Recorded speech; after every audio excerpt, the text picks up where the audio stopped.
عرض سلامی دوباره خدمت همه شما دانش آموزان عزیز. با هم دیگه میخوایم بررسی کنیم ادامه حل نمونه سوالات ریاضی هشتم رو با مبحث معادله.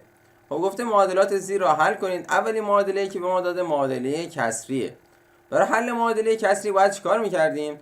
باید کمیمیم مخرج‌ها یا مخرج مشترک اونا رو پیدا میکردیم.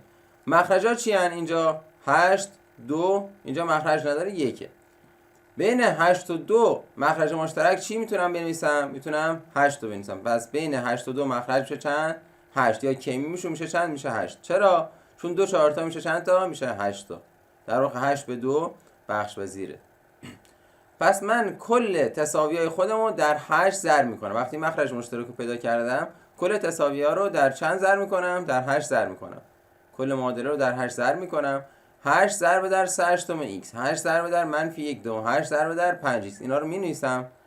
8 در 3 هشتم x ضرب میشه 3 ضرب در 8. دقت کنین این 8 در صورت ضرب میشه دیگه. بر روی 8 x منهای 1 دوم در 8 ضرب میشه منفی 8 دوم برابر است با 5x هم در 8 ضرب میشه 8 5 تا میشه 40 تا میشه 40x.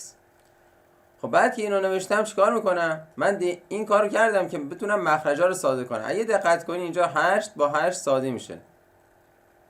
این دوتا میتونن با هم ساده بشن. اینجا باز 8 دوم 2 به 2 ساده میشه 1. 8 به 2 میشه چند؟ میشه 4. حالا بازنویسی میکنم. دقت کن. می‌نویسم 3 در x ضرب میشه 3x. منهای 4 هم خودش میمونه. منهای 4 برابر است با 40x.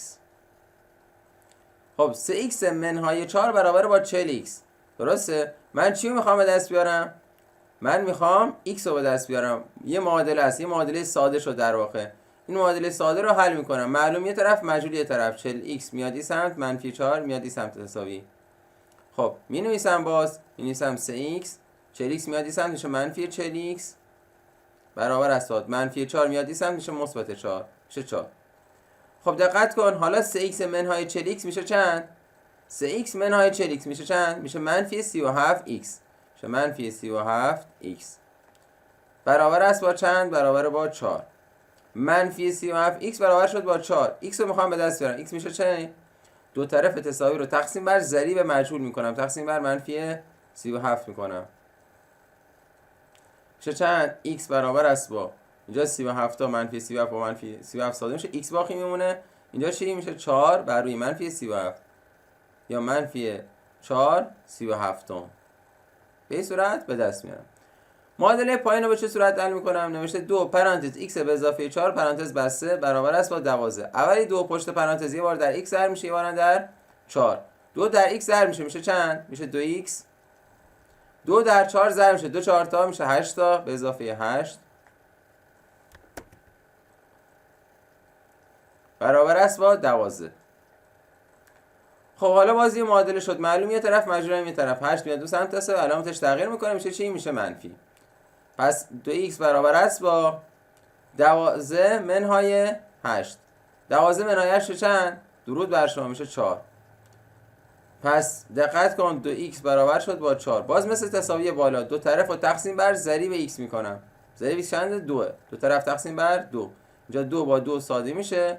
چی باقی میمونه؟ x. اون سمت چی باقی میمونه؟ 4 دوم میشه چند؟ میشه 2. 4 دوم که میشه چند؟ میشه 2. پس این معادلات به این صورت حل میکنیم.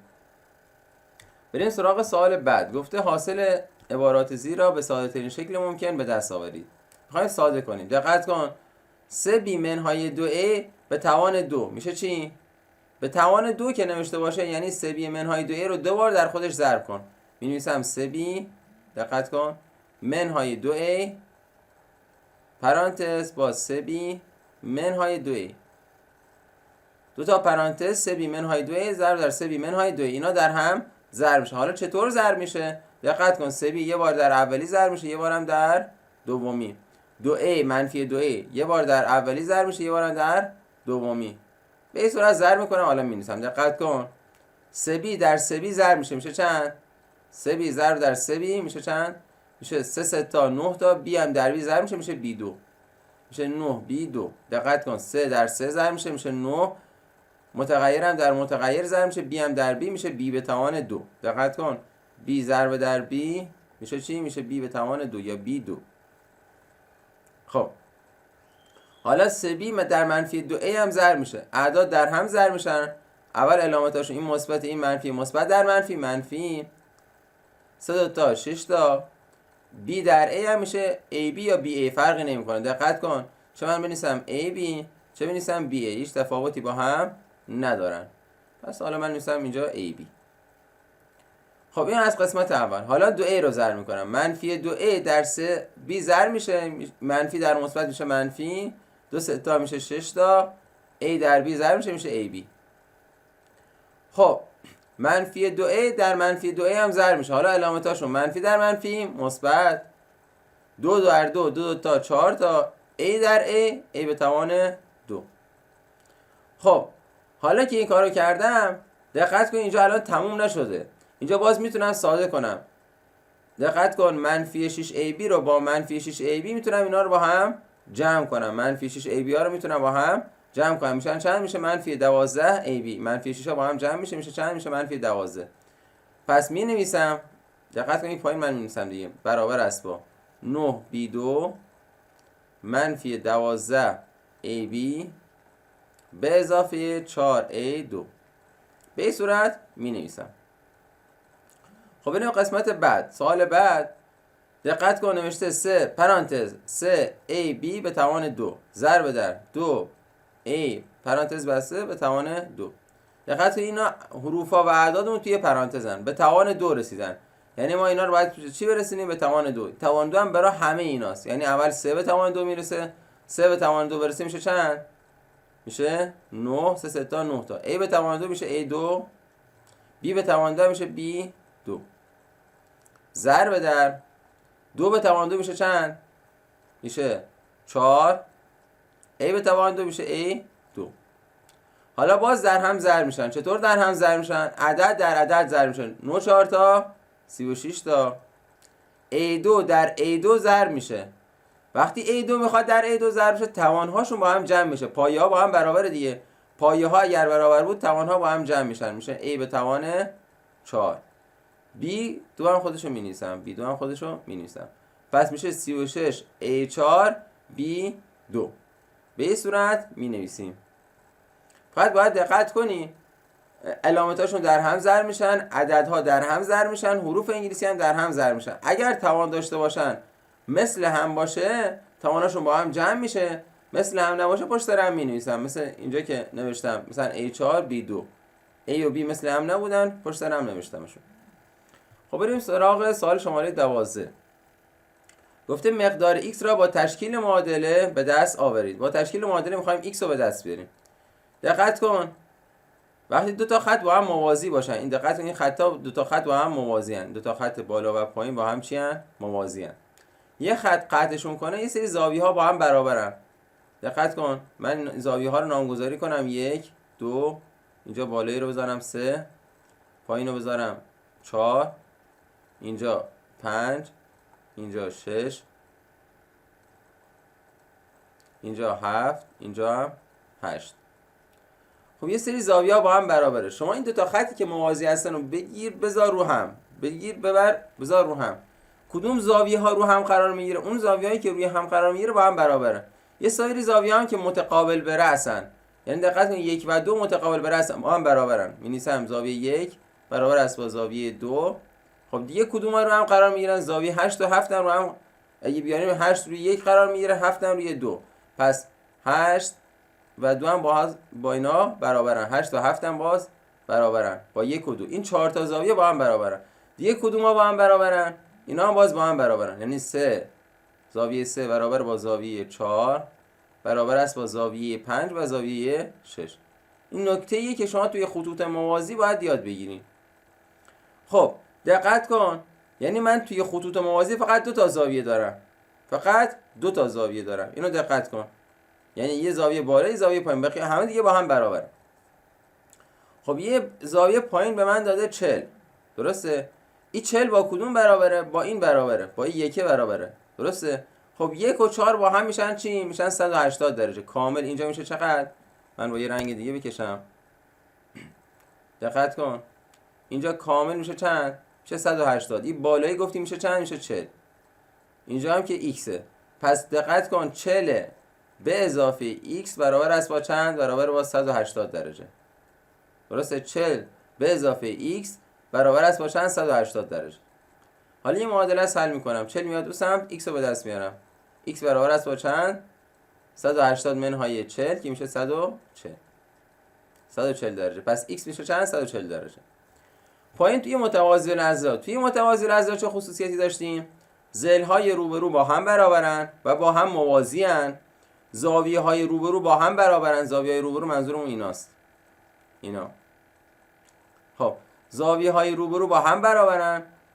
درسته؟ و زاویه‌های مجاور یعنی کنار هم. دقت کن این زاویه و این زاویه بهشون میگیم چی؟ مجاور. یعنی بالایی با این پایینی. به اینا میگیم چی؟ مجاور. زاویه‌های مجاور مکمل همن. مکمل یعنی چی؟ یعنی جمعشون میشه 180 درجه. باز یعنی اینجا 140 به اضافه منفی 20. حالا اینجا بد نوشته. احتمالاً 3x منهای 20 باشه. آره. یعنی 140 به اضافه 3x منهای 20 برابر است با چند؟ برابر است با 180 درجه. درجه های اینا هم بذارم.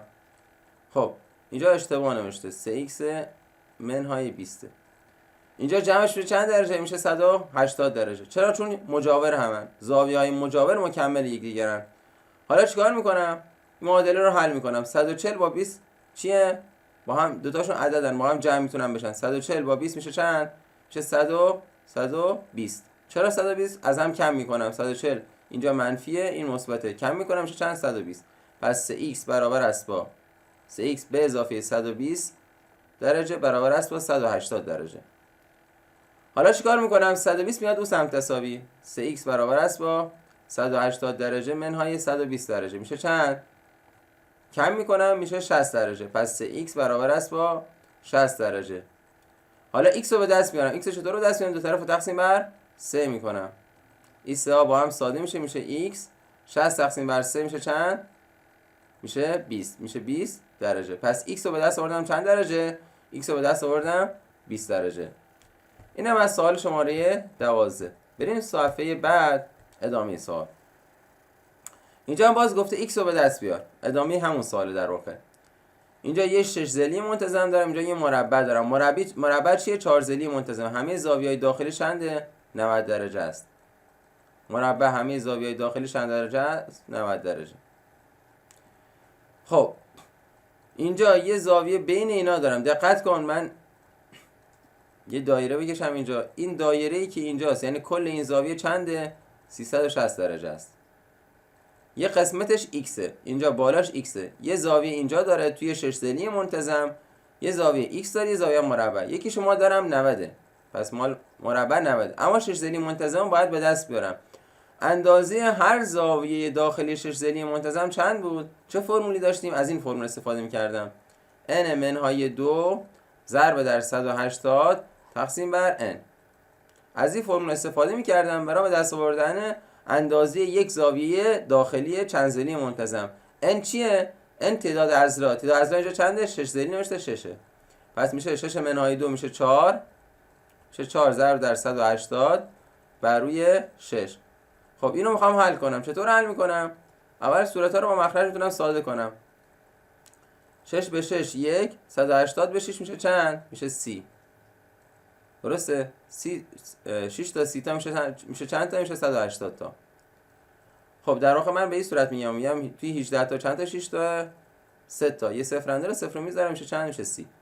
حالا 4 ضرب در 30 میشه چند؟ میشه 120. 4 0 0 4 3 تا 12 تا. پس اندازه این زاویه میشه چند؟ میشه 120 درجه. خب اینو من دارم. پس یه 90 داشتم، 90 درجه دارم، یه 120 درجه دارم، یکی هم x دارم به اضافه x. میشه چند؟ میشن جمعاً 360 درجه. حالا x رو به دست میارم. x رو چطور به دست میارم؟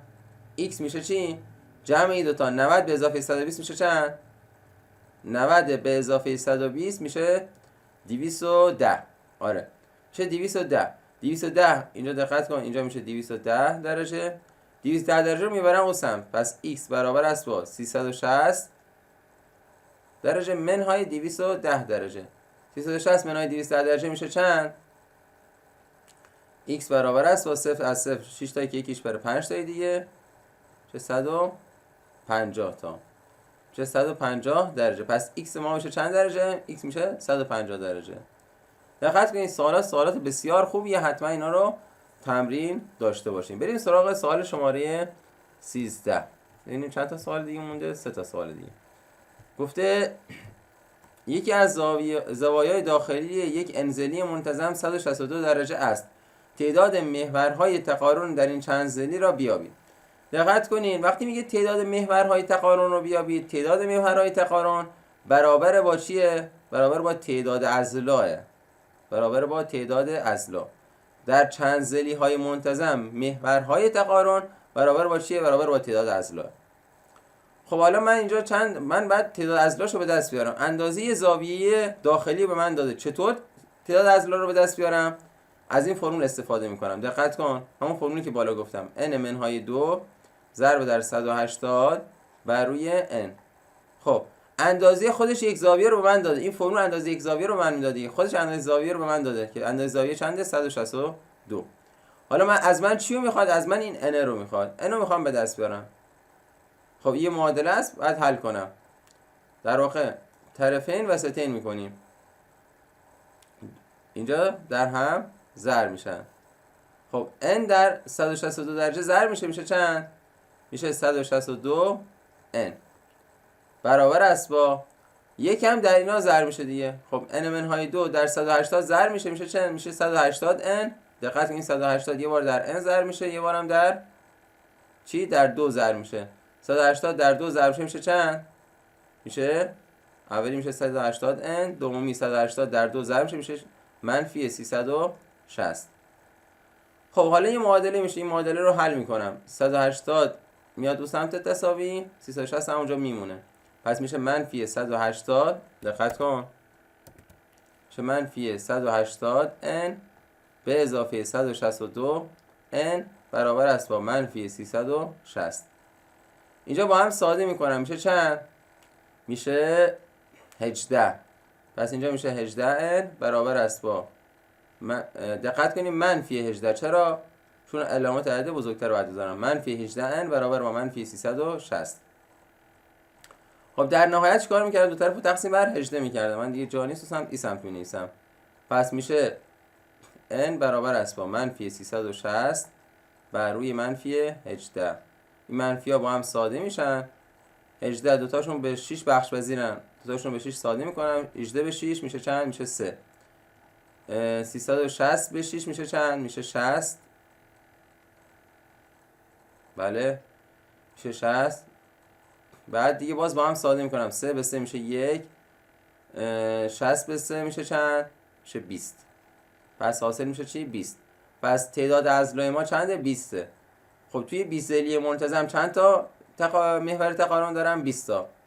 پس تعداد محورهای تقارن میشه چند تا؟ میشه 20 تا. تعداد محورهای تقارن با تعداد اضلاع با هم برابرن. بریم سراغ سوال بعد. گفته با توجه به رابطه زیر وضعیت خطوط C و B نسبت به هم چگونه هستند؟ گفته A عمود بر B و A عمود بر C هم هست. دقت کن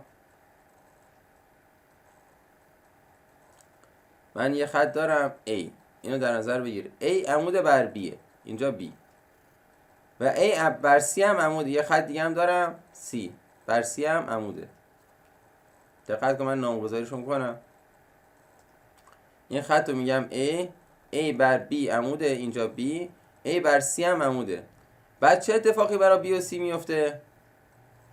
چه اتفاقی برای B و C میفته؟ B و C با هم موازی میشن. پس می‌نویسم B موازی با C. این سوال کتابم هست دقیقاً.